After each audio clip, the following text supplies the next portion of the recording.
देखिए इधर आपको बता दें, मुख्यमंत्री इस वक्त बैडमिंटनशिप की जो आयोजन है उसकी शुरुआत करने जा रहे हैं। ये तस्वीरें सामने आ रही हैं।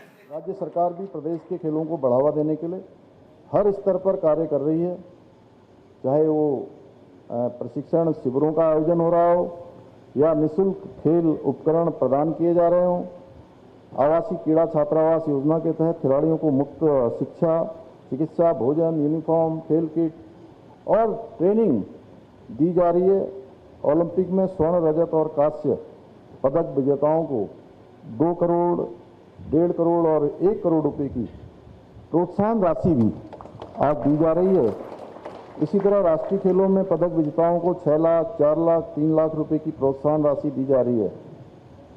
साथियों, मुझे आप सबके मुख्य सेवक के रूप में काम करने का मौका मिलते ही मैंने कोशिश की है कि हमारी राज्य की सरकार खेल और खिलाड़ियों के प्रोत्साहन को बढ़ावा देने के लिए नई खेल नीति लाए, क्योंकि ये बहुत उस समय की आवश्यकता थी और हमने नई खेल नीति भी राज्य के अंदर लाई है।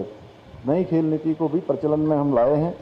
इस नीति के तहत हमने राष्ट्रीय और अंतर्राष्ट्रीय स्तर पर पदक पाने वाले खिलाड़ियों को सरकारी नौकरी देने की शुरुआत की है। मुझे बताते हुए खुशी हो रही कि इस साल हमने मेडल लाने वाले प्रदेश के 31 खिलाड़ियों को सरकारी विभागों में नियुक्तियां दी हैं। इसमें बैडमिंटन के 4 खिलाड़ी हैं, हिमांशु तिवारी, ध्रुव रावत, सोहेल अहमद और शशांक छेत्री। इसके अलावा मुख्यमंत्री उदयमान खिलाड़ी उन्नयन योजना के अंतर्गत 8 से 14 वर्ष के 3900 उभरते हुए खिलाड़ियों को 1500 रुपये प्रति माह छात्रवृत्ति भी देने का प्रावधान किया है। छात्रवृत्ति दी जा रही है। हमने खेल छात्रावासों में रहकर तैयारी करने वाले खिलाड़ियों का जो दैनिक भत्ता था उसको 175 रुपये से बढ़ाकर 225 रुपये प्रति छात्र कर दिया है।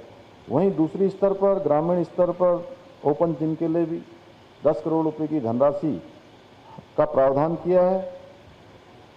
साथियों, हमारे राज्य को आगामी राष्ट्रीय खेलों का आयोजन का शुभ अवसर मिला है।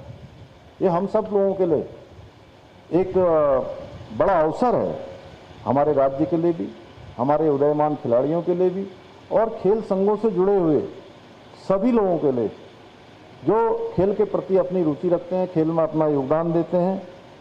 निश्चित रूप से ये हमारे लिए अवसर जिसका सफल संचालन करने के लिए हम अपनी पूरी सामर्थ्य के साथ तैयारियों में जुटे हुए हैं।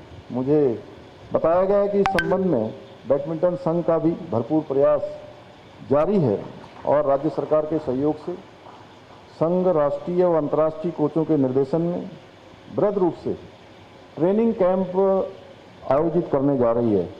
इस बहुत ही शानदार काम के लिए मैं बैडमिंटन संघ का बहुत साधुवाद देता हूं और आप सभी को एक बार फिर से स्टेट जूनियर और स्टेट सीनियर बैडमिंटन प्रतियोगिता के इस शानदार आयोजन में प्रतिभाग कर रहे उत्तराखंड के कोने कोने से आए हुए सभी खिलाड़ियों को मैं अपनी शुभकामनाएं देता हूं, बधाई देता हूं और आप सबके उज्जवल भविष्य की कामना करते हुए मैं अपनी बात समाप्त करता हूं। बहुत बहुत धन्यवाद।